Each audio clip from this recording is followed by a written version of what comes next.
water stuff. Yeah. Some of the water park activity. Wait, I started reading that. I'd like to call this meeting to order. This is the public meeting on the ordinance establishing new water department standards, specifications, and we need roll call on that. You're not.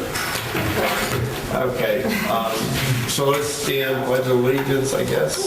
No, we don't usually do that. Can we have roll call then, please? Mr. Duffett? Here. Mr. Morvay? Yes. Mr. Neff? Here. Mrs. Oliver? Mr. Tisch? Here. And at this time, I'll entertain any questions or concerns about this water department standard specifications. Any questions from council? The only question that I had, there was some reference in there about putting metal marking or a wire or something like that to be able to trace. Tracer wire. Okay. If we have water break and they dig that up, are Public Works aware that they need to replace that in some fashion? Yes. Okay. Very good. Is that to identify exactly where the line Yeah, is? it makes it easier to mark. It's basically a tracer wire that they can use an electronic finder Yeah. that shows exactly where that water line goes. when they- It's probably something where they eventually have all of the lines marked with that tracer wire. Do we have any mark now? There may be a few, I think on Hillside, when we replaced that, they pulled out something that they thought maybe was some tracer wire, but it could have been something else. So that, the hillside replacement is marked as far as you know now? I'll have to check. Okay. I don't know if we had that in the specs to put tracer wire in there. We may have added that. In the old days, where most of the pipes were cast iron, you could actually put an electronic thing on the fire hydrant and you could follow the cast iron pipes. But now that they've gone to plastic and cement asbestos and that kind of thing, that's where you got into those. Greetings. Okay. Nancy, we're having a public meeting on the water standard specifications. I forgot. Is there anything that you needed to ask? I'm really funny. I haven't seen that yet. No, I don't understand. That's okay, it's fine. Just, I understand it has nothing to do with me and my bill. Okay. Okay. And I'm so, fine. If there's no further questions, then I'll adjourn this special meeting, public meeting. You know what? With Mark taking Frank out, is there?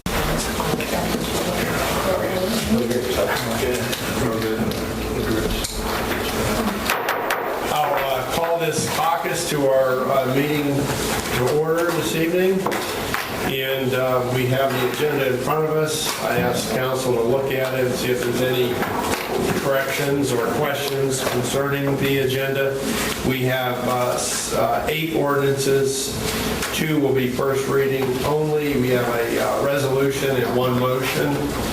And I'll ask again if there's any questions, concerns about the agenda. Hearing none, I'll ask Patty to call the order then, or pledge allegiance. I'm sorry. Pledge allegiance to the flag of the United States of America and to the republic for which it stands, one nation under God, indivisible, with liberty and justice for all. Patty, can you do the roll call, please? Mr. Duffett? Here. Mr. Morvay? Here. Mr. Neff? Here. Mrs. Oliver? Here. And Mr. Tisch? Here. We do have a quorum, so this meeting is in session. Mayor, do you have any proclamations or presentations for this evening? I do not. Okay. Everybody's received the copy of the minutes from the last.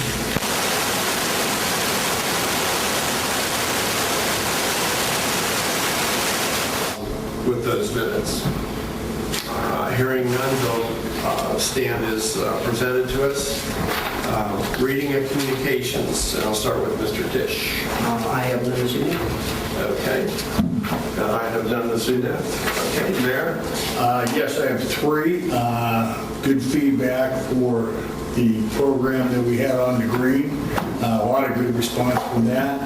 A lot of good response from the online utility program that's been set up. Some quick response came in. and a response from a lady who had ran off the road in Skyline and got injured, and safety forces responded, and very positive response personally from her. And I think she already contacted you, Chief. Yes. But felt compelled to let us know. So, three good things. Great. Mrs. Oliver? Okay, I just have a few that I'll go through here. First of all, Wade, we're in Rotary, and we go to the Fair Park building every Friday, and I can't help but notice the ceiling, and people are in there, and they put tape and hang decorations, and I get it, but we need to do something about that, because it's deplorable. That they're ruining the ceiling, and yeah, I'm sure you've seen it too, but Yeah, I noticed it last week. Sam Volk made mention of it. I talked to John. We've got it's okay. We went and cleaned it all up. Yeah. It's one of those things I think we'll add to our. I think the regulations say not to hang stuff up, but again, it's one of those things. Yeah. People are going to do it, but we'll add it part of our routine maintenance schedule just to get in there and make sure there isn't a lot of tape or different things hanging off the ceiling. yeah, because it's not fair to people that want to use it the next time, and maybe even, maybe enforce the, I know we haven't put a deposit down, maybe go in and inspect it, and if there is, then charge them, we'll go in and clean it. Yeah, we'll mention our janitor goes in after every rental and make sure that everything's put back to verify they get their deposit. We'll just probably have to add that to her checklist of making sure the ceiling's left free and clean of debris. Yeah. And then this next one came from citizens, and I talked to you briefly about this, but so we have a zoning inspector, and that's Mr. Cook. And Mr. Cook goes out and does his job and sees a violation, and he has to send a letter. And the comment was, hey, if this is a city that cares, why all of a sudden I get a letter that says, hey, you're going to be fined and put in court and this and that. And the comment was, why don't somebody just knock on my door and tell me that it's in violation of something? And I would gladly take care of it. And so you and I had talked, and you had mentioned maybe even door hangers, something subtle before that threatening letter goes out, just something to soften that relationship with the citizens in these violations. Because both of these people said, hey, if somebody would have told us, we'd have taken care of it immediately, so just a suggestion. It seems to me that's somewhat of a delicate balance, because then you get the people that ignore that, and now the question is, did the zoning inspector do their job, and did they get the notice out there, and how long is that going to drag on? So that's sort of a touchy issue, and I can appreciate what you're saying. I understand that. And a lot of times, and we talked about that, the observed violation, there's already kind of that time period to abate. So just because we observe a potential violation doesn't make it a violation. When it prolongs, then it becomes a violation. Yeah. And so it becomes that delicate balance of how much routine and follow-up are you doing versus the letter is that courtesy notice that allows them whatever 5, 15, 20 days to abate the nuisance before they're cited in the mayor's court. Yeah. So we talked about doing maybe that first layer of notification in a different fashion and just trying to figure out what the appropriate action is for that. Yeah. And then Mr. Reed down the end of my street, he had a tree down in his backyard. Well, he's called several tree cutters or whatever, and they're all 30, 40 days out. And so I think he got a letter on that too, but he can't do anything until these people get out there. Right, and as long as citizens, when they receive one of those letters, are in correspondence with Mike, our zoning inspector, we're more than willing to extend deadlines and work with somebody.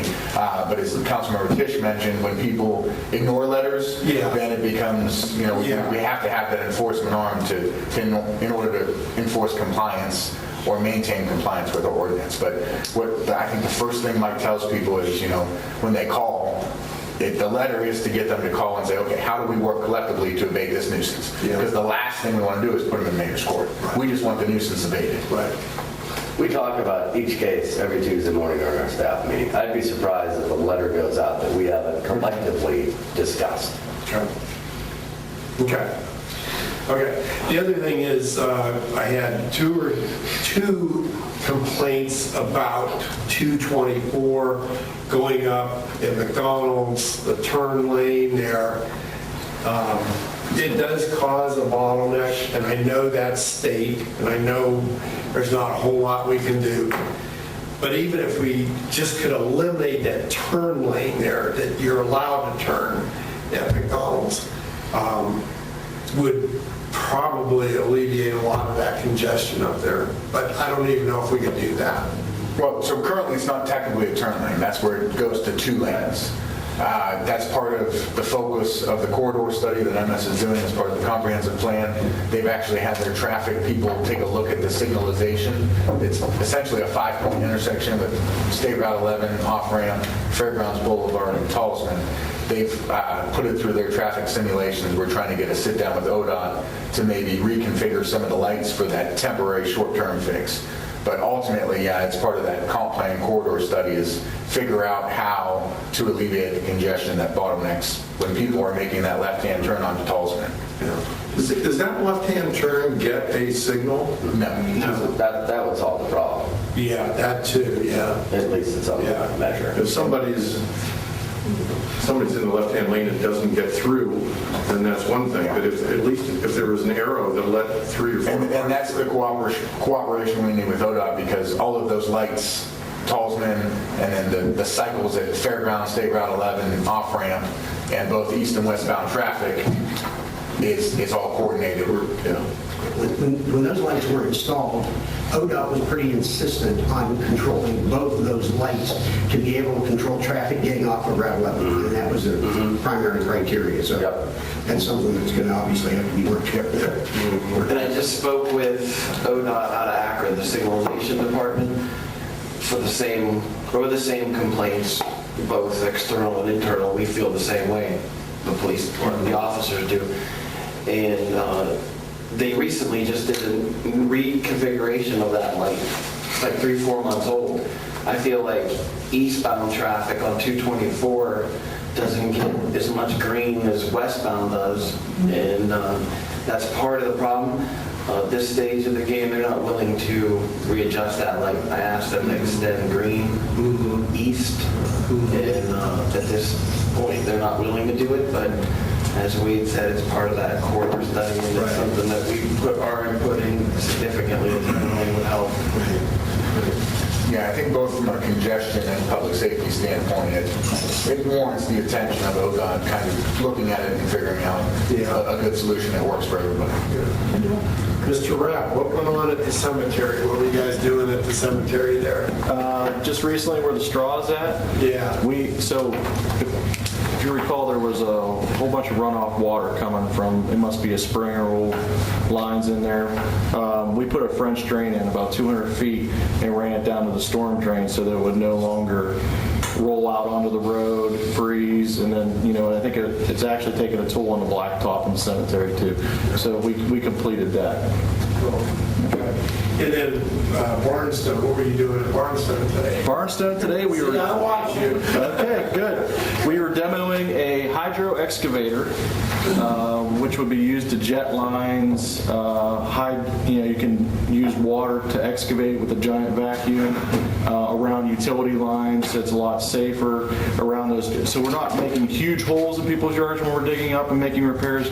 Some of those we can actually do in like a small area and just pull things out. So we were demoing that today. We did some jetting, at Hilltop. We did Barnstone, trying to get that obstruction out of there. Yeah. Was there any luck in that? We were chipping away on it, but it seems like it's going to have to be excavated because it's a solid piece of concrete in there. They might have used it to put in the joint or something because it takes a little turn there. So we're going to have to dig it. But we tried. We tried. Okay. That's all I have. Wade, do you have anything? Just a couple things. So tomorrow night we're doing movie night on the green as part of our Thursday kind of family nights on the green with our games. 2 weeks ago, as the mayor mentioned, we had fabulous turnout for the family fun food truck night. So tomorrow night we'll be showing the movie Madagascar on the Village Green. There'll be a popcorn, lemonade, and I believe we've got 1 or 2 food vendors that will be out there. Also out there will be our comprehensive plan consultants doing some of their public engagement activities. So part of the steering committee has been kind of providing input and then various activities in terms of using maps, figuring out what kind of the Village Green should go on there. They had an activity with an overview of our parks and amenities that you could put in parks and how it all fits to scale. And so it was, I know the last steering committee meeting, it was really engaging for the green and figuring out, with some of the public amenities, so adding bike lanes, widening sidewalks, adding street lights, which some are already there, or some streetscaping, and how that all fits in. So I'm kind of excited to see what they do in that public setting. The ultimate goal is to get as much public feedback on the comprehensive plan as we can. So that'll be a good activity for folks to come out. The movie should start around 7:15. The event starts at 6:30, so we're hopeful people show up early, get their spot on the green to watch the movie and then participate in some of the activities we have there. The Paint the Town Teal initiative that we had last year for ovarian cancer awareness for the month of September, they approached Mayor Duffett and I earlier this month about tying the teal ribbons all around the Village Green, and so I believe we took council action last year to do that.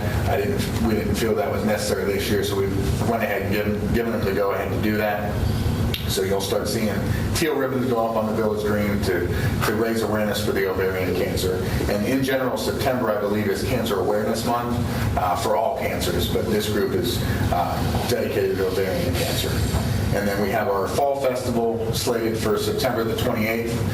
We'll have pumpkin carving as we did last year. We're going to have Birdfish Brewery that will be providing some beverages should anybody of legal age choose to partake in that. And then a number of other activities, a band, and just different things going on in the Village Green for everybody to enjoy.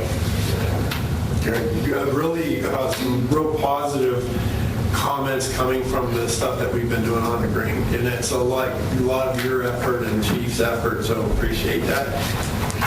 The food truck was a hit, by the way, so.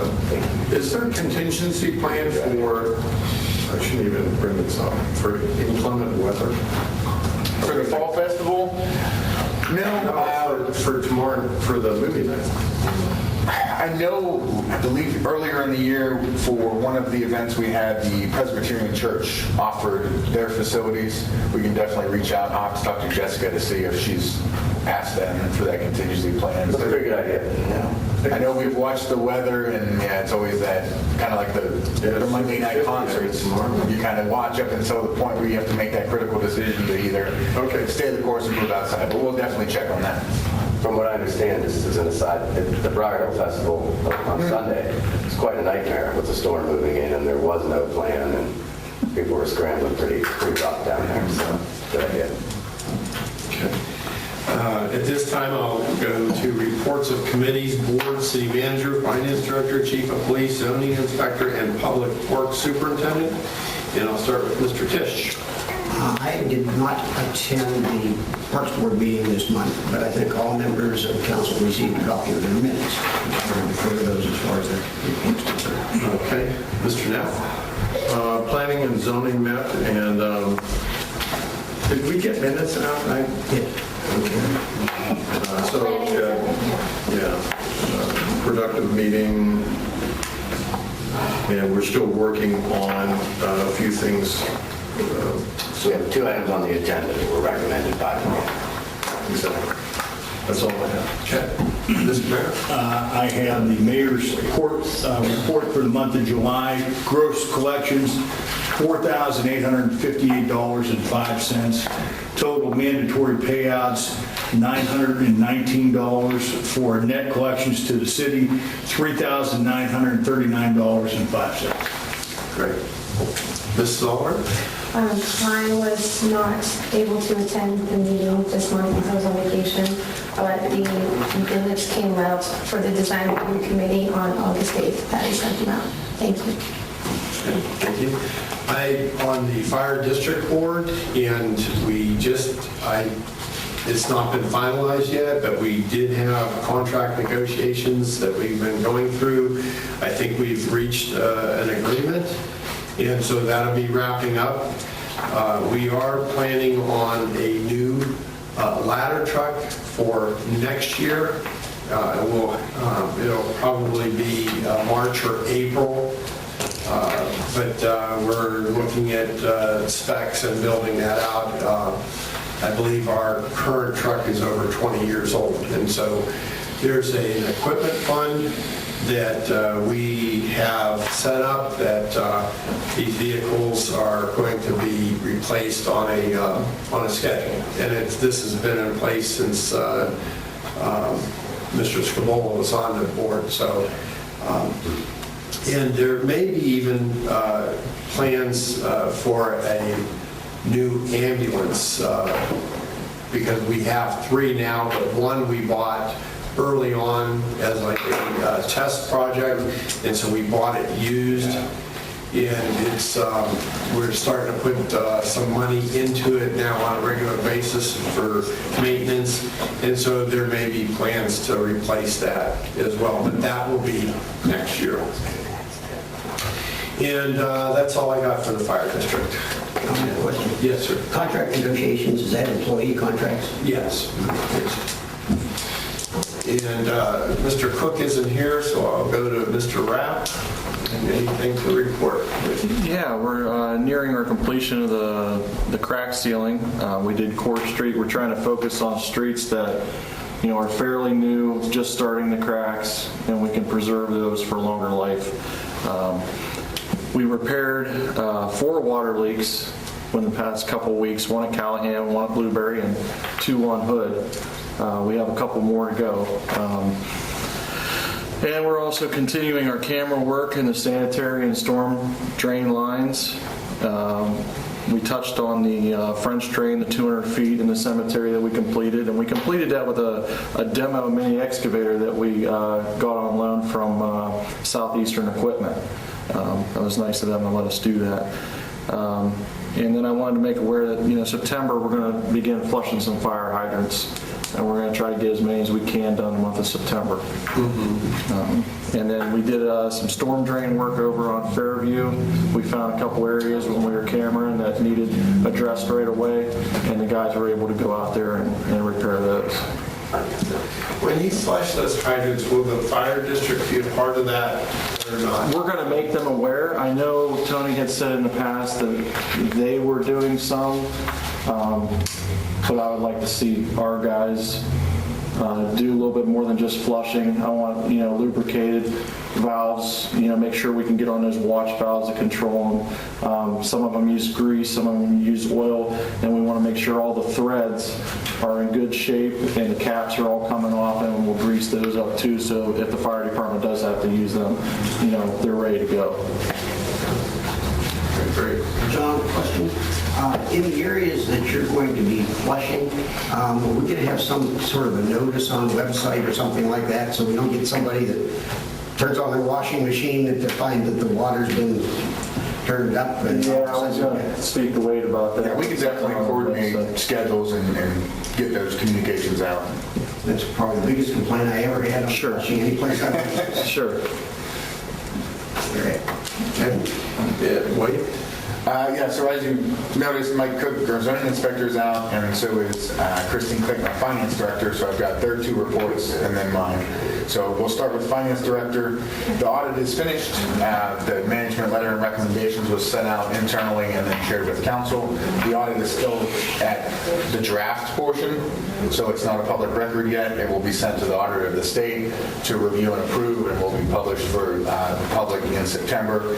The only comment was a repeat from last year regarding internal controls, which has already been addressed as part of our reshuffling of the finance department and what people are exactly doing when it comes to handling cash, preparing the deposits. For zoning, In July, we issued 27 permits for the total valuation of $1,102,843. Last week, at the design review, they approved the Ace Hardware sign that's going into the Giant Eagle Plaza, and then the owner of 485 South Broad Street is appealing the decision from design review to not allow the demolition of the house, so that will be coming forward to planning and zoning for the appeal process. And then we were informed this week that the Perkins Restaurant has closed and it will not be in operation this point going forward. It's no secret, I think the majority owner company is going through a bankruptcy hearing, so they've shuttered this location, and we're kind of in the loop and a wait and see to see what the plans are, if it's going to be sold and reopened or what that's all going to be. So we'll just stay on top of that. I've spoken to John about just in our police department to make sure that if we start to see some property maintenance issues, we can kind of take care of those before they become citizen complaints or actual violations. Yes, sir.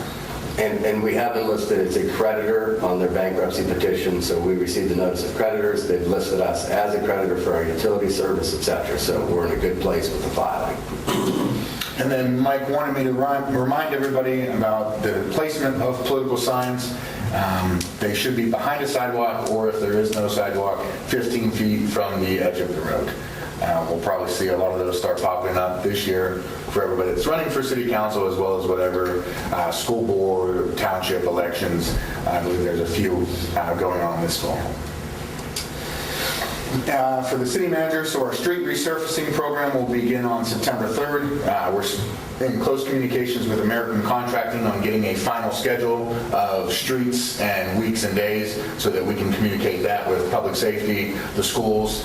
We realize that's the beginning of the school year, so it's immediately after the fair, so it's going to be a little bit of traffic because the streets that we're doing this year are mostly school streets, Cardinal, Talisman, Deer Trail, I think Edwards, so there's going to be some coordination, but we just want to make sure to communicate that to all appropriate people so that we can get everybody in and out of the construction zones efficiently and not have too many headaches for our police department or City Hall.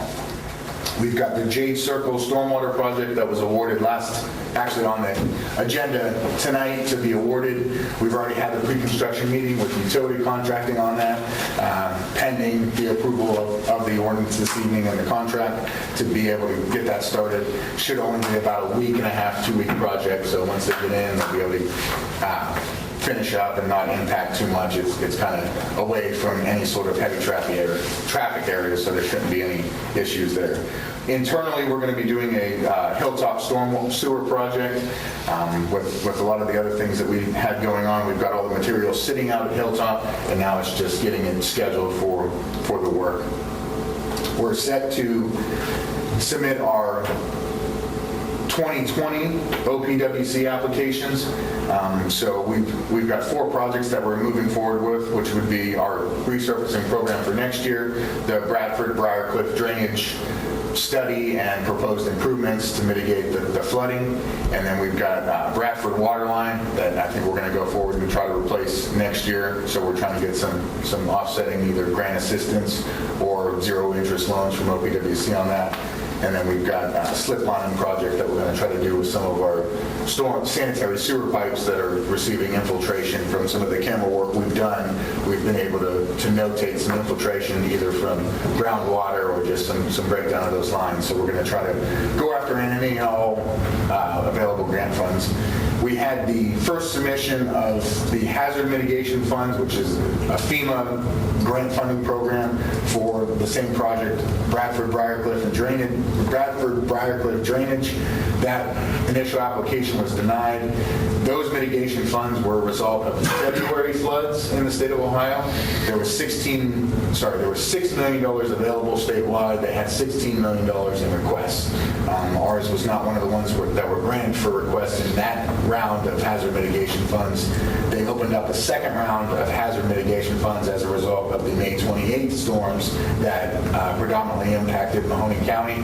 So that deadline to submit is August 31st, which we've got essentially that same project. We're making some minor tweaks to it, and we're going to resubmit that project. We've already had U.S. Congressman Johnson reach out, provide a letter of support for that project, and we've been in contact with Representative Manning's office to also provide us a letter of support for that project, knowing the impact that those May 28th storms had on the city of Canfield. And then finally, we have some utility billing updates. So we now have the online bill payment system live on our website. It can accept credit cards or electronic checks. People no longer have to come in or drop off an after-hours payment. They can log in from the comfort of their home, pay their bill online.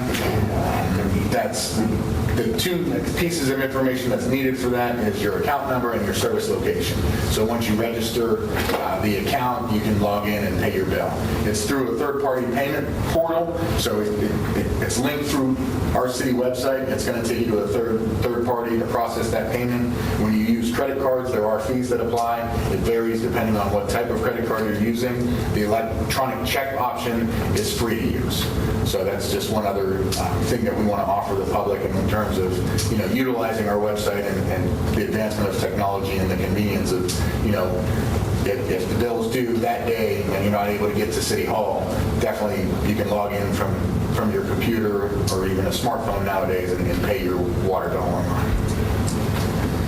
And that's all I have. The items on the agenda we can kind of discuss when we get to those. Do you think we'll pay our city income tax at the end of the year with that too? We're trying to get there. So the goal is to eventually be able to conduct any business that we do here at City Hall online in the virtual City Hall of our website. There's some things to work out with that in terms of security, safety, and then the biggest piece is that payment processing, finding that payment portal that links into our software here and making sure the two talk together and be able to process it. A big thing with income tax becomes the filing as well, so you don't want to just have payments, you want to also be able to file. So you've got to have the full gamut, and there's just certain things to work out. I know Kristen has been going to the OTA meetings, which are the Ohio Income Tax Administrators Association. There's a couple other cities in this region that are doing credit card payments. I don't know if those are online yet or just in person. And then obviously the goal is to get to where we can file and pay income tax online. Are we resolved with the state of Ohio and the whole process of state of Ohio collecting the income tax and then distributing money back to the local governments? That's in the Supreme Court. The Supreme Court has agreed to hear that case. Okay. Yeah, I mean, So it's not resolved? It's not resolved. In fact, that'll be part of my report. Okay, sorry. That's a good transition. There we go. So the Ohio Municipal League has asked the cities that became part of that lawsuit to file amicus curiae briefs with the Supreme Court. Amicus curiae is a Latin term for friend of the court. So we're a party. Obviously, a lot of the cities in Ohio are parties, but I've started the process of that amicus curiae brief. When we went into this, everybody was pretty confident that, the Common Pleas Court would rule in our favor, and they did not. And we were pretty confident that the Court of Appeals would rule in our favor, and they did not. So now we're going to end up at the Supreme Court, which did not have to take the case, but decided to take the case. So What happened to the concept of home rule? I agree. Charter cities? I agree. So, the Ohio Municipal League filed a wonderful brief, at the appellate level. So we'll see what happens. Sounds like my degree, BS and something else. Yeah. So that was part of my report. The second item on my report is the annexation of Redgate Farms has been approved by the county commissioners. It's just wonderful news after years and years of work. Yes, sir? 3 years later.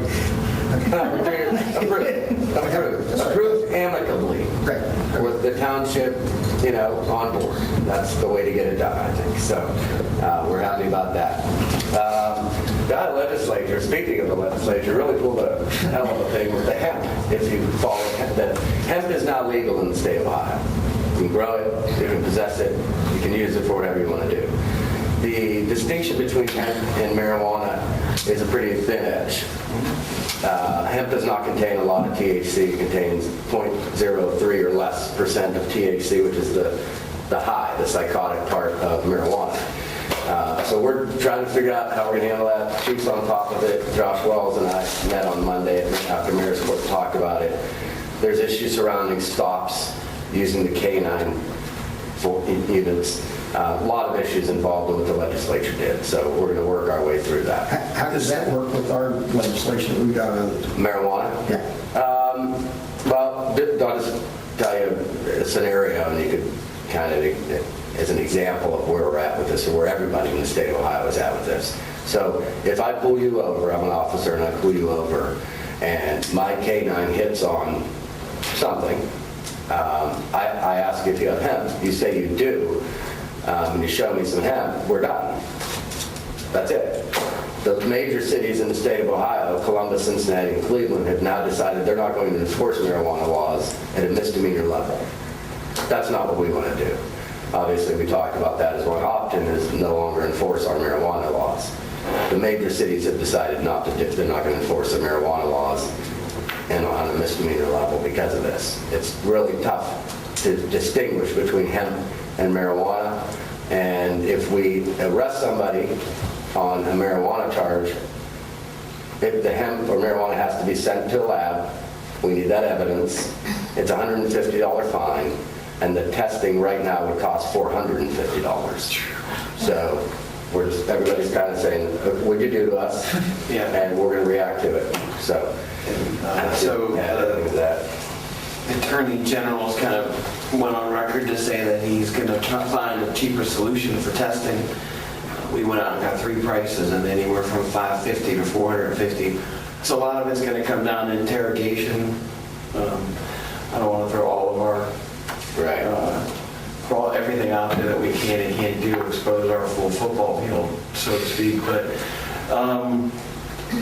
it's just going to take time, and I think it's going to take a police department willing to move forward and a prosecutor willing to move forward, and we're going to need a test case out there to figure out, just to make sure that they realize the difference between marijuana and hemp.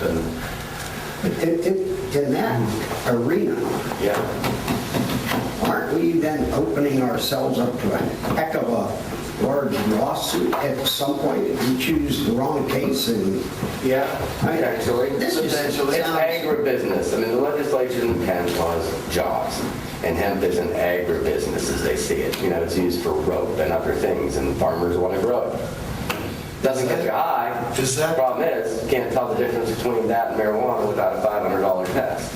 Is that where that CBD oil? Yeah, CBD oil comes from hemp. From hemp. Man, that's everywhere now. That's legal in South Ohio. It's in hair salons, doctor's offices, pharmacies. It's a family video. I Is saw that a right? big sign posted in front of Family Video when I was driving to Okay, good. Austin. I was like, That's good. Family Video? Yeah, that's great, because my bigger question was, what the heck were you doing in a family video? I was driving past Family Video, I've always made family videos. They're still around. I could probably find you some testers that you need. Yeah, I'm sure. 2 other quick items. You have two zoning ordinances on your agenda, F and G, which planning and zoning approved last week. Those are really clean up, kind of redefining commercial recreational facility. We had a pretty antiquated definition of that. And then prohibiting parking on front yards everywhere in the city, not just in the B2 district, but you can't have front yard, you can't park your car on kind of a permanent basis without a hard surface. And, you know, that was getting abused quite a bit. And we had restricted it in certain zoning districts. The ordinance you have in front of you, just for first reading tonight, is a blanket, all districts, no parking in front yards without a hard surface. What does that mean for the, like, the Canfield Fair? You see people getting... You know, we kind of, to be honest with you, even on the record, we kind of just turn our head during the fair. I mean, you know, a lot goes on out there that allows the fair to run efficiently, people to get there, and I don't think we want to be citing, you know, everybody for parking like that. We have, I had said earlier, I think before the meeting started, you know, we resolved 2 or 3 property maintenance code violations in Mayor's Court this week. So in spite of examples like Mr. Kalin and Hickory Hall, the property maintenance code works pretty well. Notices go out, people come into court, the mayor usually gets them to me, and then we work on getting it done, you know, and frankly, we don't really care about the fine, we care about getting it done. So we'll give people some time, and then generally with the mayor's approval, I recommend dismissal of that case with cost, because it costs money to prosecute somebody and have the staff here. So it usually costs people $75 once they're in compliance. So we had 2, and I think maybe a third one, Monday, where they had done what they needed to do and came into compliance. And that's really all I have right now. Off-street parking, I think you said it best, it's permanent, right? I mean, Yeah, it's some kind of graduation party, birthday party, somebody's over for the night, and they're not going to get a ticket or a zoning violation. It's, for people that habitually are parking on the grass in their front yard. Okay, at this time, I would, oh, I'm sorry, Chief. Okay, sounds good. It's been a busy summer, and moving forward, next week will be a busy week with the fair. And one of the things I wanted to make really clear, something we haven't really talked about, is although we're consumed with a lot of fair traffic, we don't do anything inside the fairgrounds unless requested. We do have extra people out for traffic control, pedestrian patrol. But it doesn't take away anything that we normally do. We're still going to be on our side streets, business checks and house checks, and you'll still see police through their neighborhoods. So just because the fair is going on, it doesn't mean that we forgot about what our purpose is, and that's to keep our residents safe and being out on the side streets and doing business checks. So we're prepared for the fair, as always. Also, next week is the start of school, and I'd really appreciate it, JT, maybe if you consider some sort of an article. The speed complaints have escalated, and we'll be out doing a lot more traffic enforcement this year. And it'd be really nice if we did an article just to educate and try to reach out to the families and to the students, let them know that it is a problem and it is something that we're going to be watching and enforcing. And it's a heck of a lot easier to talk to your children about it, or the adults. I don't know, maybe vice versa. I keep getting complaints that it's not always the children, it's adults often. So maybe the children could talk to their parents. Would rather do that than issue a $200 ticket and driving record and higher insurance premium. So I'm more than welcome to do something if you want to do it over the next week or so. Our school resource officers will also be talking to the students and the staff. So that's next week. And then we also are part of a national campaign starting on August 16th through September 2nd. Drive Sober, Get Pulled Over. It's a program sponsored by the National Highway Traffic Safety Administration, and we participate in it as well. It's a heavy enforcement on seatbelts, operating vehicle impaired, whether it be alcohol or drugs, and we're taking part in that effort to do everything we can to keep everybody safe on the streets. Just a few highlights of things that we've been dealing with in August. Thursday, August 15th, Sergeant Scott Bennett was out on patrol and he viewed a female walking west from the city, leaving the city. She was walking on 224 the wrong way, so it was a pedestrian violation. He stopped and talked to her, and she lied to him. She told him a fake name, and so we arrested her for obstructing official business, and it turned out she had a few warrants. And Sergeant Bennett's really thorough. He did a good job, and he also found some property on her that was not hers, and it ended up being property from some of our local car break-ins that we've had. So it was an outstanding job on his part to take it further. One, to stop, go out with her, two, to identify truly who she was, and then to find the property. There's no secrets about it. She was staying at the Evergreen Motel, formerly known as the El Patio Motel. We've had increased criminal activity at that motel. They felt our presence recently. I've received a few letters from their attorneys and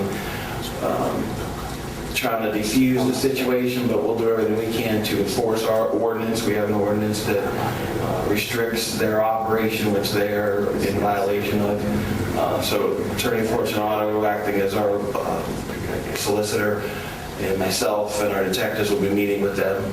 But they definitely felt our presence, and they're going to continue to feel it, and we're doing everything we can to keep that criminal element down, but they've definitely got our attention. Also Sunday, this past Sunday, Officer Kyle Young viewed 2 juveniles out at 2:30 in the morning, and it's obviously a curfew violation. So he was able to make contact with them, and they were charged with curfew and possession of tobacco. Well, what he didn't know, what we found out later through basically an investigation, was that they were out spray painting and graffitiing up the city. We've since cleaned it up with the help of Superintendent Rapp and his crew, but we caught them. So his proactive efforts in stopping with the juveniles at 2:30 in the morning was able to help us easily solve the graffiti that they were laying out on our streets. So excellent job on that front. And then some of you may be aware of this, some not, a bicyclist was struck by a car on Herbert Road Sunday. It appears that the bicyclist was on the bike path. They had crossed Herbert Road without stopping and was hurt, significantly hurt, transported to the hospital. So we're in shock, basically. They didn't even realize what would happen if they didn't know what was going on. So Sergeant Bennett, again, was the first one on scene there. And so hopefully everything's okay with that bicyclist. I haven't had any follow-up with that, but it was just another case that we dealt with. And that should be it. Chief, Saturday, in the morning, I went to Berlin Center and had breakfast at that Circle restaurant. Was pulling out and got 100 yards down the road on 224 going east. And of course, that little boy got run over by a car there. And there was, we were a couple hundred yards from it, but I knew it was a little person laying in the road. And the story I found out later was there was a garage sale or a yard sale. Woman pulled up, the kid got right out of the car and ran across the road. And the driver, 70-some years old, in a minivan, struck this little boy. And I'm going to tell you what, having that vision in my head, I slowed down my car considerably everywhere.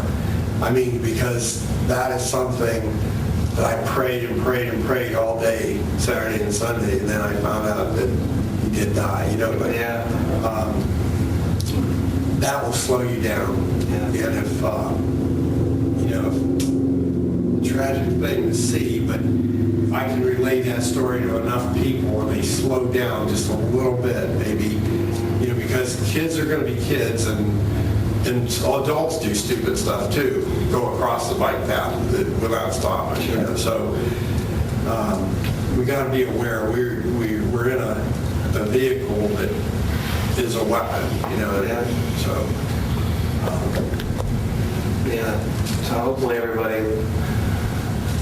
will get a message out. And I think that's another reason it'd be good to do that article, JT.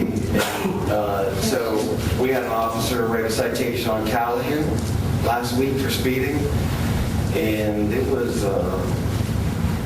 almost 15 over the speed limit on Callahan, which is 25 zone, and the father called, left me a message and wanted me to call and wanted a break, and he can't believe his son just got his license, and we can't start him off like this, he needs a break basically. Well, I mean, he's handling it exactly opposite of the way I think that he should handle it. Hold your children accountable and learn from it yourself. You're right. There are kids playing on our streets all the time, and that's the problem. That's why we get the complaints and the concerns. So, your point's well taken. At this time, I would like to open it up to public questions from residents. If you have any comments or questions concerning these reports that you just heard, that would be now is the time to come to the podium, name, address for the record. And Nancy, you can stay there, just state your name and address, so please. Okay, Nancy Grundy, 64 Winona, Canfield. I just wanted to say, in regard to the boy driving too fast on Callahan, our street, Winona and Callahan, we have more people walking on that street, particularly women with baby little strollers, baby carriages, and they're always walking with their back to traffic. I've always been taught you walk facing traffic. And they're going to be, with their back to traffic, pushing the one with one hand, holding their cell phone in the other, talking. Maybe another little kid running beside them. I mean, it's just an accident waiting to happen. It just, I don't know. Every time I go down there, I never do more than 10 or 15 on those streets. Because you just don't know. And they're coming in and out of Greasel and, sort of running. The kids are running out and they're not paying any attention to them because they're talking on their cell phones. And they don't know whether traffic's coming. My car's completely silent if that's the key. Right, a lot You of, can't even hear it. a lot of, sure. Yeah. So anyways, Attorney Fortunato. Okay, I go to the Southern Park Mall and I buy some CBD ointment. If I'm coming home or the balm or something, that you Yeah. rub on, Legal. and I get stopped. Doesn't matter. Legal. It's legal in the state of Ohio now. Yeah. Yep, But anywhere. But when are you talking about, somebody could, now, are you talking about if it's like, No, looks I'm like not the... talking about that CBD oil at all, or any CBD Okay. ointments or anything like that. I'm talking about the distinction between hemp, which has the CBD oil, as opposed to marijuana. That's a tough distinction to make in the plant form. Right. That's all. And it's raw. Yeah, it's wrong. Okay. But that oil is legal throughout the What state would of people Ohio. be buying that they would have better? But buying what? Marijuana? No, the rough hemp. Oh, I don't know. You buy it online. You can grow it. And, farmers are growing it in Ohio. And they make rope and other things. They sell it for Clothes, they you. make clothes with it. Yeah. Necklace, bracelet. Right. So if you're buying packaged CBD products, those are legal in the state of Ohio now. And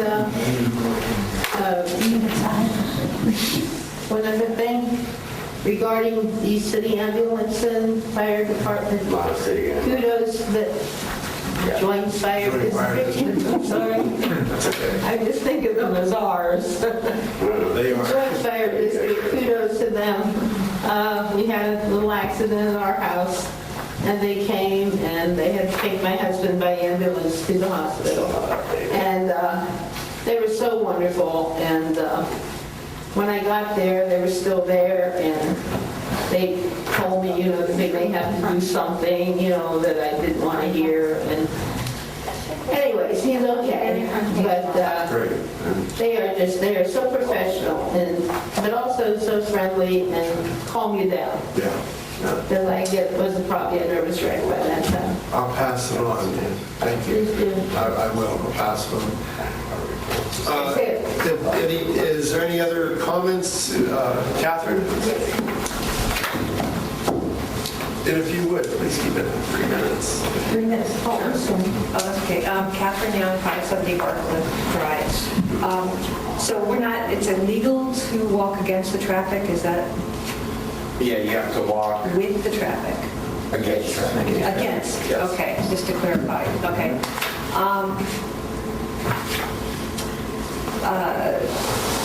City taxes, a couple meetings ago, it was discussed how the front clerk was going to process some of the city taxes at her desk. Do you remember that? Eventually, yes. Eventually, and then Mr. Tisch said that she would be,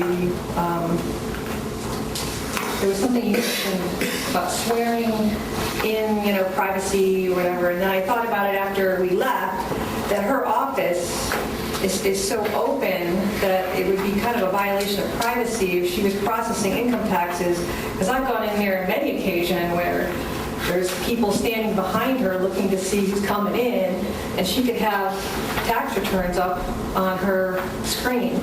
Well, she wouldn't have tax returns. It would just be, and that's part of figuring out how we only allow that view to know how much somebody owes and make that payment. She's not doing anything related to filing of taxes, just purely processing payments, when we get to that point. Okay, so okay, well, that's, thank you. Thank you, Catherine. Any other questions, concerns for these reports that you've heard this evening? If not, we'll move on, and now I would like to recognize people desiring to appear before council. And I have Mr. McKee's name on the list.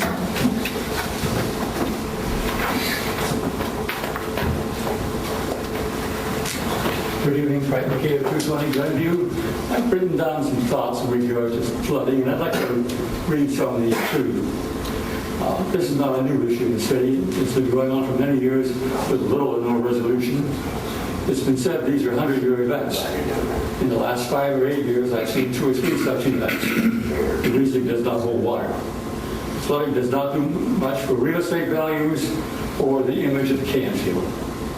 In July 17, council meeting, their ordinance passed increasing stormwater billing from $3 to $8 per month for single-family dwellings, about $60 per year. That would generate $358,000. We certainly need some action, and it's overdue. However, so far, council has presented no plan as to how the money will be used. How is it going to eliminate flooding? This ordinance looks like a blank check. Show me that that's not the case. In 2012, URS company out of Akron did a Glenview Road storm water detention study. 6 alternatives were presented, anywhere between $700,000 and $80,000. The cost was $13,500 for the study. Nothing ever came of it. Several catch basins were proposed on private property. Does anyone think private property owners will agree to that? One pond was 4 acres in area. Do these end up as mosquito breeding grounds? Who will remove the weeds that grow in them and remove silt as it builds up? Will they be fenced to prevent children from playing in them? If you do not believe they become overgrown, take a look at the retention basin at St. Michael's parking lot. It's a jungle. Would this plan have been viable without catch basins? Another study by MS Consultants did Bradford drainage analysis in 2018 at a cost of $31,000. In my work days, we call this paralysis. We call this study after study paralysis by analysis. This is a 3-phase project costing an estimated $302,000. Directed a small portion of the issue. Several catch basins are again on private property. Once again, we have the issues mentioned above. The plan has some merits, but it is a piecemeal effort. If the additional drain pipes are added as described, without catch basins, look out below. Here comes the water. True, the Bradford area needs relief, as do many other regions, but not to the detriment of other areas. Nothing at all is addressed about major flooding in other areas. In my opinion, much of the flooding is the result of storm water not being able to exit the city on a timely basis. We have 2 options. One based on retention ponds, or secondly, we improve the storm water drainage system. Retention ponds do not look feasible. I feel the best flooding resolution would be to facilitate the storm water drainage. Yes, some piping enhancements would help, but within the drainage system, there are at least 12 culverts through which water must flow to exit the city. Most of these culverts are undersized, acting as dams, causing storm water to build up, resulting in flooding. Resizing these would expedite the release of water out of the city. The flooding is also putting pressure on sanitary sewers, causing backups in basements. That is a health issue. Moving the water should be the major focus of this plan, of the plan. Hundreds of thousands of dollars were spent alleviating flooding in Callahan. The results will testify that it didn't work. When the Callahan storm waters hit the Glenview area, they form a lake. You cannot exit the city because the culverts are overloaded. The first step in resolving the issue is to recognize the basic cause. Flooding is the effect of storm water being retained and building up in the drainage system. Frank, you're at 4 minutes. Could you wrap up? 2 sentences. Okay, thank you. Thank you. That is where our efforts should be placed and a viable plan made and implemented on a timely basis. Thank you for the extension, sir. You're welcome. Thank you. Move the water out of the city. Okay, is there any other citizens, residents desiring, Catherine, anything? Okay. All right, we'll move on. Old business, we have no old business. Oh, yes, we do have one piece of old business, sorry. Thanks, Patty. Without Patty, we'd be lost, so I appreciate it. Thank you. Old business, we had a public meeting this evening, and we have already had a reading on it, so as per the provisions of section 4.05 of the Charter City of Canfield, I move that council dispense with the requirement of a full reading of the proposed ordinance and authorize reading by title only. Do I have a second? Second. Second, Mr. Tisch. Mr. Duffett? Yes. Mr. Morvay? Yes. Mr. Knapp? Yes. Mrs. Oliver? Yes. And Mr. Tisch? Yes. And Mr. Tisch, could you do that ordinance for me, please? Mr. President, I have an ordinance establishing new water department standard specifications. This is second reading, and I would move for passage. I have a motion. I need a second. Second. Second, Mr. Neff. Mr. Duffett? Yes. Mr. Morvay? Yes. Mr. Knapp? Yes. Mrs. Oliver? Yes. And Mr. Tisch? Yes. And it's 2019-38. Thank you. Okay, we'll move to new business. And as per the provisions of section 4.05, Charter City of Canfield, I move that council dispense with the requirement of 2 readings of the proposed ordinance and authorize adoption of the same on its first reading. I do need a second. I need a motion. So. Didn't you just read? I think Mr. Morgan moved and Yeah, I need a second. Yeah, I need a second, Mr. Tisch. Thank you. Mr. Duffett? Yes. Mr. Morvay? Yes. Mr. Knapp? Yes. Mrs. Oliver? Yes. And Mr. Tisch? Yes. As per the provisions of section 4.05 of the Charter City of Canfield, I move that council dispense with the requirement of a full reading of the proposed ordinance and authorize reading by title only. Do I have a second? Second. Second, Mrs. Oliver. Mr. Duffett? Yes. Mr. Morvay? Yes. Mr. Knapp? Yes. Mrs. Oliver? Yes. Mr. Tisch? Yes. And Mr. Neff, could you do A for me, new business? Yes, I have an ordinance to approve and adopt the current replacement pages to our codified ordinance, and I move for passage. I have a motion. I do need a second. Second. Second, Mr. Tisch. And Wade, could you just give us a brief, please? Sure. So during the course of the year, as we pass new ordinances, we have to update our total City of Canfield codified ordinances. This is done once per year. Walter Drain Company does this, updates both these nice big bound books and the online codified ordinances that can be accessed through our website. So this is updating all of the 2019 amendments or to the codified ordinances we've made and encompasses the 2018 changes that were done after the 2018 update. And I noticed like most of these were traffic ordinances that were on there. Some of them were, and that was related to any changes that the state makes, just to make sure that we're in compliance with whatever state regulations there are as well. Yes, I was going to point out too that was per state. Yes. Okay. Thank you. Okay. Questions, concerns, council? Okay, at this time I would ask residents if you have a question concerning this ordinance. Okay, hearing none. Patty? Mr. Duffett? Yes. Mr. Morvay? Yes. Mr. Knapp? Yes. Mrs. Oliver? Yes. And Mr. Tisch? Yes. 2019-39. Okay, as per the provisions of section 4.05 of the Charter City of Canfield, I move that council dispense with the requirement of 2 readings, proposed ordinance, and authorize adoption of the same upon its first reading. Do I have a second? Second. Second, Mr. Tisch. Mr. Duffett? Yes. Mr. Morvay? Yes. Mr. Knapp? Yes. Mrs. Oliver? Yes. Mr. Tisch? Yes.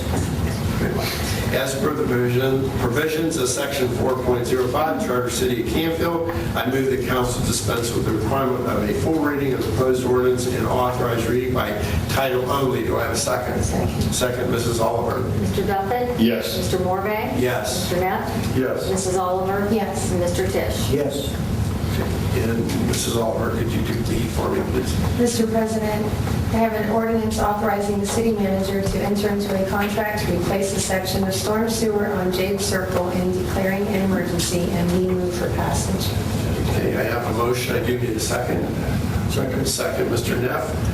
And Wade, could you brief us, please? Sure. So Mayor and Council, this is, as I mentioned during my report, the Jade Circle Stormwater Project. We had put out the bid. The bid opening was on August 1st. The low bidder was Utility Contracting Incorporated for a total bid of the project for $76,600. This ordinance authorizes myself to enter into the agreement on behalf of the city with with Utility Contracting to perform this work. The reason we're asking for the emergency is so that we can start the work immediately to address any flooding issues that may be a result of the collapsed pipe that we're replacing. Thank you. Council, any questions, concerns? A comment? This storm sewer project is going to discharge into Sawmill Creek, north of Herbert Road, does not impact anything that Mr. McKee was talking about. And this project was, I think, programmed last year in order to, we actually put it in the 2019 budget. So this was well ahead of any storm issues that we experienced this past spring. I would ask if any residents or citizens, Frank?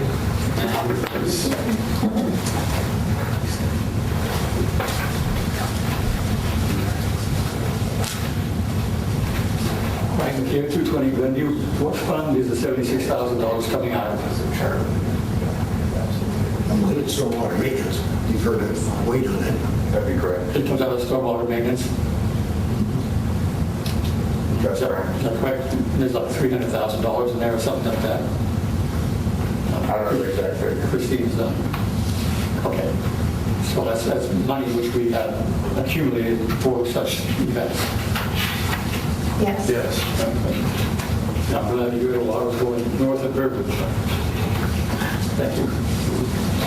Okay, any other questions? Patty? Mr. Duffett? Yes. Mr. Morvay? Yes. Mr. Neff? Yes. Mrs. Oliver? Yes.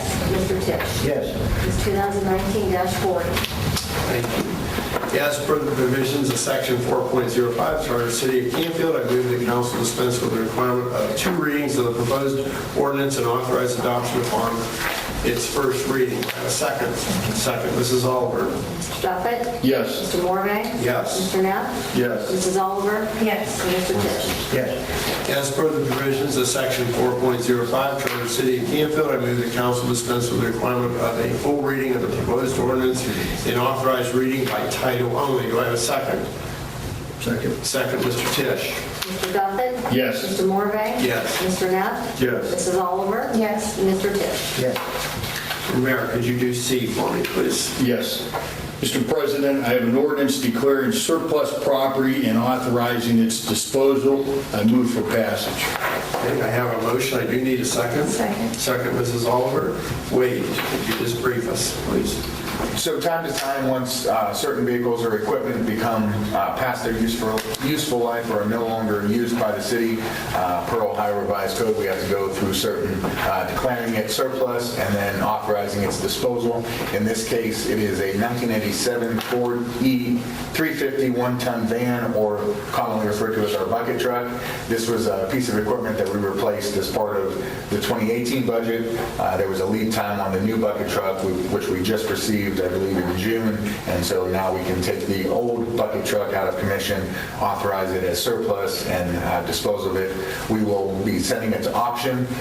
The outlook probably isn't too good on the amount of money we're going to get. It's a 32-year-old vehicle. It still has a carburetor, so we've had trouble finding maintenance people that can get the parts to work on it. If we can get $1,000, we'll be happy. Okay, council, questions, concerns? Residents, anybody have a question or concern about this ordinance? Patty? Mr. Duffett? Yes. Mr. Morvay? Yes. Mr. Neff? Yes. Mrs. Oliver? Yes. And Mr. Tisch? Yes. It's 2019-41. Thank you. As per the provisions of Section 4.05 Charter City of Canfield, I move the council dispense with the requirement of 2 readings of the proposed ordinance and authorize adoption of the same upon its first reading. Do I have a second? Second. Second, Mr. Tisch. Mr. Duffett? Yes. Mr. Morvay? Yes. Mr. Neff? Yes. Mrs. Oliver? Yes. And Mr. Tisch? Yes. As per the provisions of Section 4.05 Charter City of Canfield, I move the council dispense with the requirement of a full reading of the proposed ordinance and authorize reading by title only. Do I have a second? Second, Mr. Neff. Mr. Duffett? Yes. Mr. Morvay? Yes. Mr. Neff? Yes. Mrs. Oliver? Yes. Mr. Tisch? Yes. Okay, and Mr. Tisch, could you do D, please? Mr. President, I have an ordinance authorizing the city manager to enter into a contract with MS Consultants Incorporated for a flood mitigation analysis study on Overbrook Drive. I move for passage. I do have a motion, I do need a second. Second, Mrs. Oliver. And Wade, could you just brief us, please? So as part of our capital improvement program for stormwater, we are basically going through a cycle of study, plan, and then program solutions.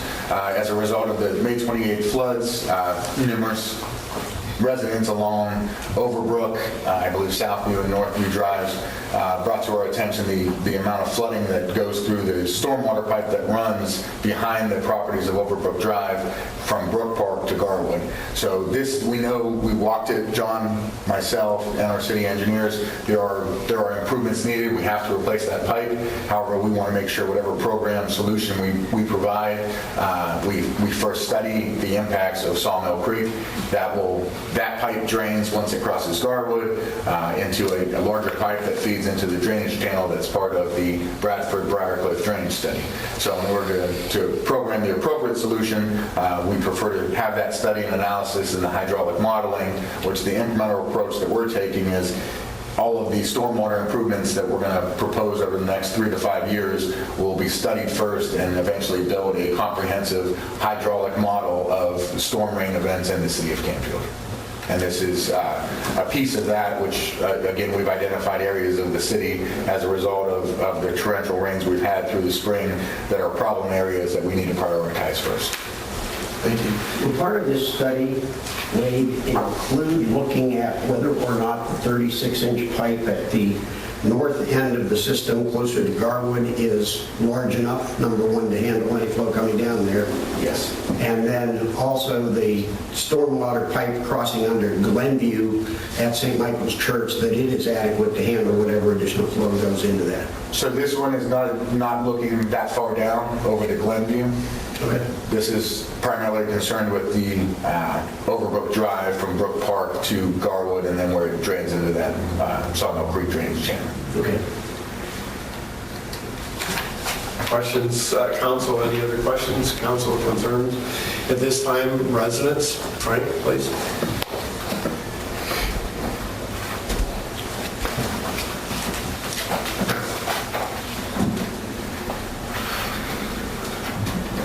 Here, 220 Glenview.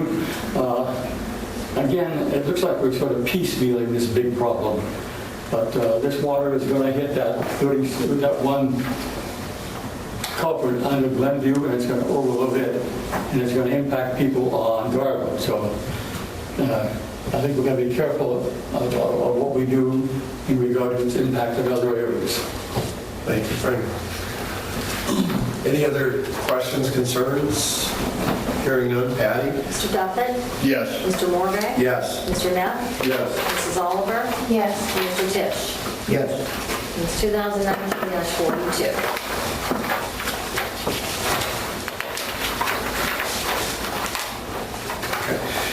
As per the provisions of Section 4.05 Charter City of Canfield, I move that council dispense with the requirement of 2 readings of proposed ordinance and authorize adoption of the same upon its first reading. Do I have a second? Second.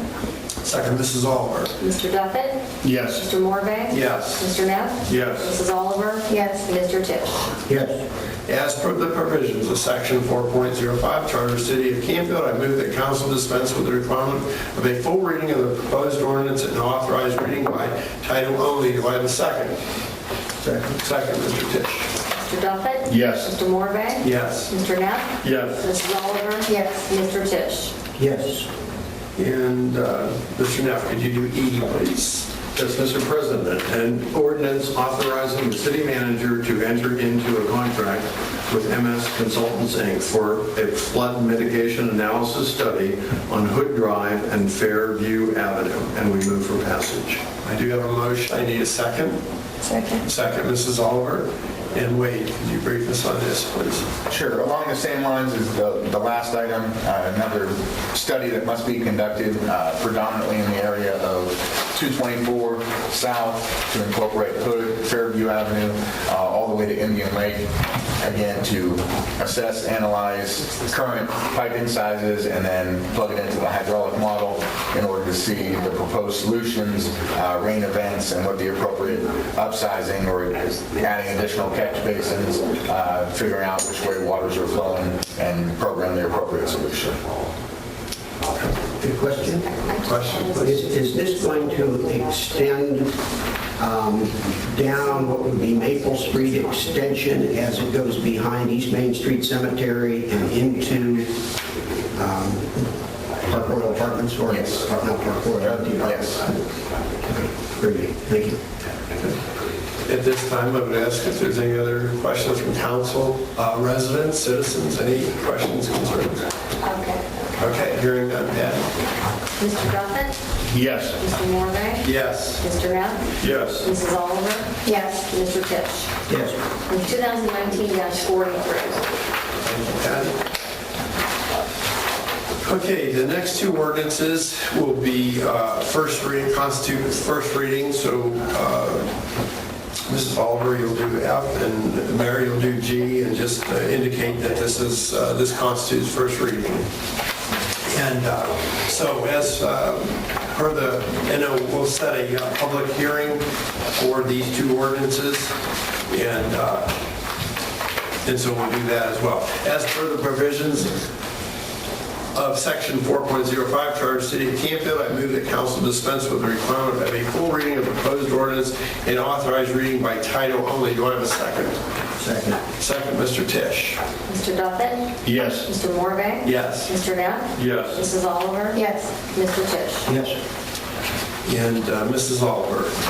Mr. President, I have an ordinance amending Canfield Codified Ordinance Section 1161.01M regarding off-street parking, and this constitutes a first reading. Okay, and we've agreed that we'll have a public our meeting on this September 18th at 5:10 p.m. As per the provisions of Section 4.05 Charter of the City of Canfield, I move that council dispense with the requirement of a full reading of the proposed ordinance and authorized reading by title only. Do I have a second? Second, Mr. Neff. Mr. Duffett? Yes. Mr. Morvay? Yes. Mr. Neff? Yes. Mrs. Oliver? Yes. Mr. Tisch? Yes. And Mayor, could you do G for me, please? Yes. Mr. President, I have an ordinance revising the definition of recreational facilities in the City of Canfield zoning ordinance, and this constitutes a first reading of this ordinance. Thank you. And again, we'll set this for the public meeting September 18th at 5:20 p.m. Okay. We have a resolution. As per the provisions of Section 4.05 Charter of the City of Canfield, I move that council dispense with the requirement of two readings of the proposed resolution and authorize adoption upon the same upon its first reading. Do I have a second? Second. Second, Mr. Neff. Mr. Duffett? Yes. Mr. Morvay? Yes. Mr. Neff? Yes. Mrs. Oliver? Yes. Mr. Tisch? Yes. As per the provisions of Section 4.05 Charter of the City of Canfield, I move that council dispense with the requirement of a full reading of the proposed resolution and authorized reading by title only. Do I have a second? Second. Second, Mrs. Oliver. Mr. Duffett? Yes. Mr. Morvay? Yes. Mr. Neff? Yes. Mrs. Oliver? Yes. Mr. Tisch? Yes. And Mr. Tisch, could you do Resolution H for me, please? Mr. President, I have a resolution to adopt the solid waste management plan for the Mahoning County Solid Waste Management District. I move for passage. I have a motion. I do need a second. Second, Mr. Neff. And Wade, could you just brief us quickly on this? Sure. So part of Ohio law requires Mahoning County Solid Waste Management District to develop a solid waste management plan. The City of Canfield is part of that district. We participate in the plan. So as part of the requirements, the district must deliver a copy to both county commissioners and then all of the villages, townships, and municipalities that are a part of that district in order to go through the ratification period. And in this case, this solid waste management plan ratification period is August 8th through November 5th. The plan is not ratified until 60% of the participating entities adopt resolutions or ordinances accepting the plan. So this is kind of one of those administrative things that we do as part of the Mahoney County Solid Waste Management District. Great, thank you. Questions, council? Residents, citizens, any questions on this resolution? Hearing none. Patty? Mr. Duffett? Yes. Mr. Morve? Yes. Mr. Neff? Yes. Mrs. Oliver? Yes. Mr. Tisch? Yes. It's 2019-7. Okay. The next is a motion as per the provisions of... Can I jump in? Yes, sir. It's a motion, so it's one reading. Yeah.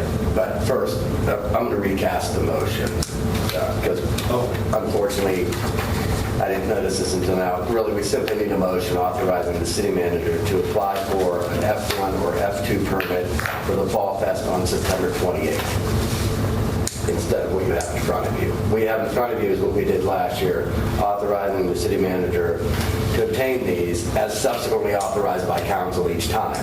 So now this is an each time, so we don't need this. We just need you to specifically authorize, and I'll restate it, authorize the city manager to apply for an F1 or F2 permit from the Ohio Department of Commerce, Division of Liquor Control for the Fall Fest on September 28th. We don't know whether it's going to be beer and wine or beer, or whether it's going to be beer and wet. It's either or, whatever.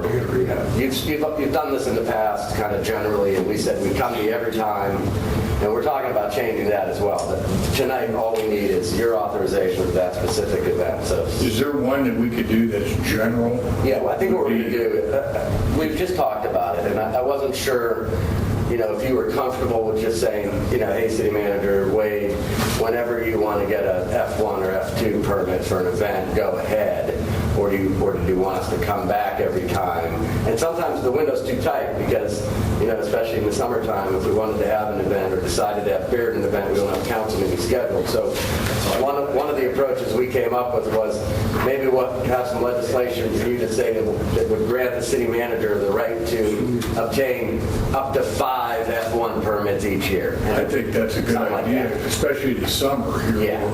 I would prefer that we review each one and vote on each one, primarily because I'm opposed. I don't think that the city ought to be participating in applying for a permit for anything. Right, and we discussed that as well. So, but for tonight, all we need is your motion to authorize Wade to apply for an F1 or F2 permit on September 28th for the Fall Fest. So if someone could just so move. And should we designate whether it should be an F1 or F2? What do you need that? Read the ordinance and then just... I think we're only doing F1, which is beer only. F1, beer only, so F1. Okay. Now, so I'm just curious, are you opposed because we're applying, or are you opposed because it's on the green? I'm opposed to the city being an applicant for a liquor license. Oh, okay. In general. Okay. Yeah. All right. I think that's a private thing and that kind of thing. I don't think that's a governmental function. It's not a liquor license, though, to be specific. I understand. Wade's right, it's a permit, a one-day permit. We're not in the business of selling booze. But that's what it sounds like. One-day permit. But we are for that one day. Okay. So I need a motion. Okay.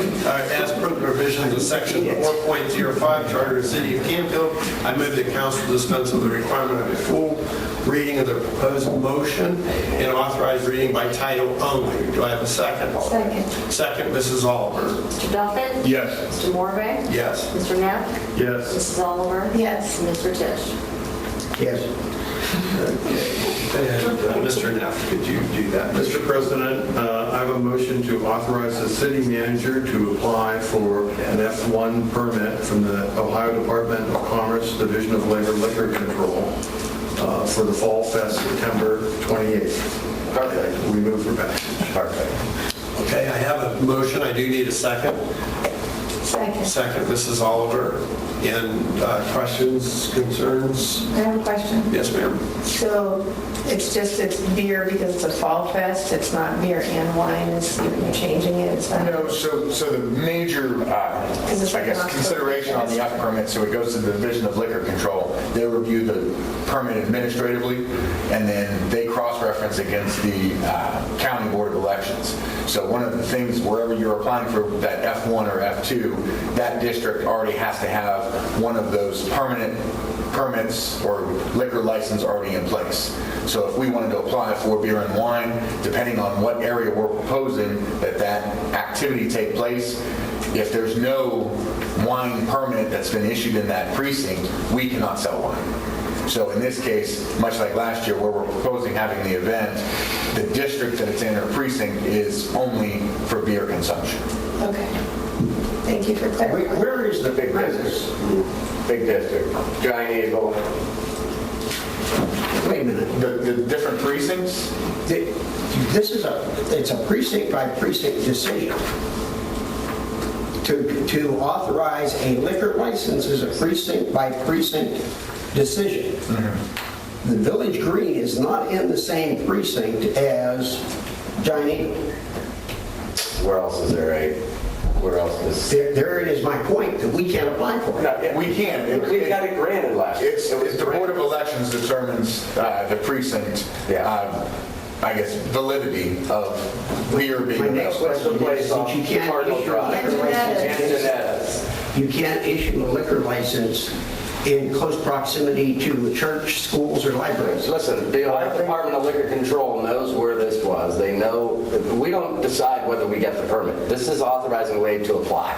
St. Michael's Church obtains F1 permits on a regular basis. Yes. And the Ingenetis is right where the school is. Right. So we don't make the decision as to whether we get it or not. You're just authorizing a way to apply to sell beer on Fall Fest, September 28th. That's it.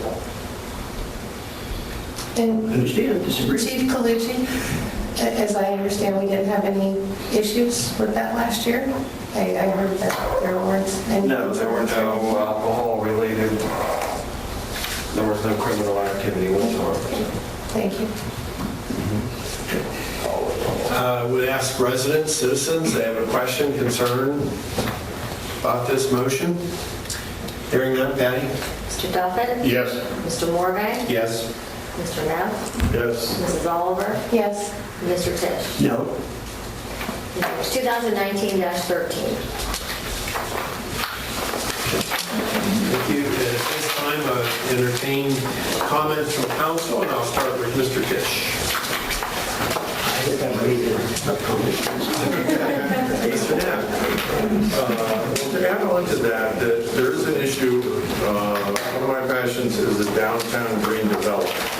And we're really trying to find someone who will put a great restaurant on the green. So I think that we have to know how many precincts touch the green. Is the green the dividing line for precincts? So they can get I think we have to take a map probably in flat someplace. Yeah, I checked last year. I think looking at depending on where on the Village Green you are, you could be in one of 4 different precincts. Wow. And they will have to go to the ballot to get that liquor license, precinct specific. Whoever's in the company. I would be surprised based on our current experience if we would have that turned down. I don't think it'll be turned out. No. I mean, I'm just opposed to the fact that the government is Yeah. doing it.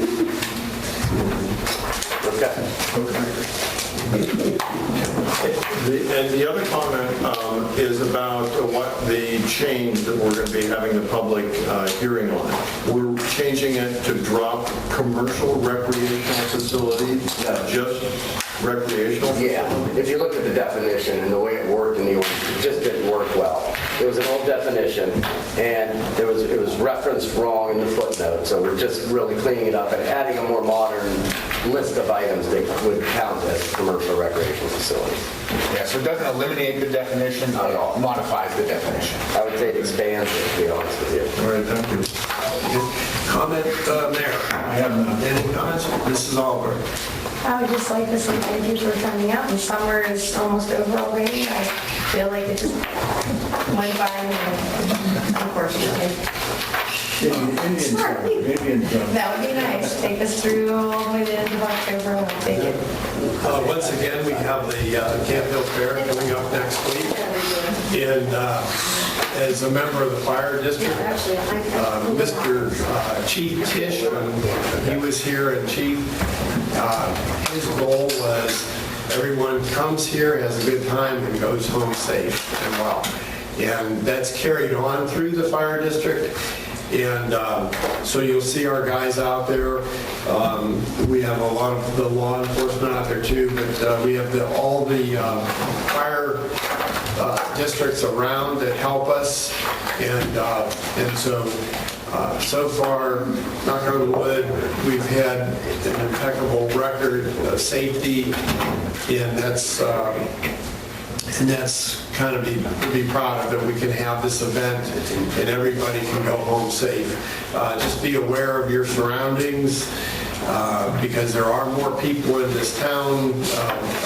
Be moving around, walking, so when you drive your cars, please go slow, be aware of the surroundings, and be safe and have fun, and we'll see you in, a few weeks. So, and we're adjourned.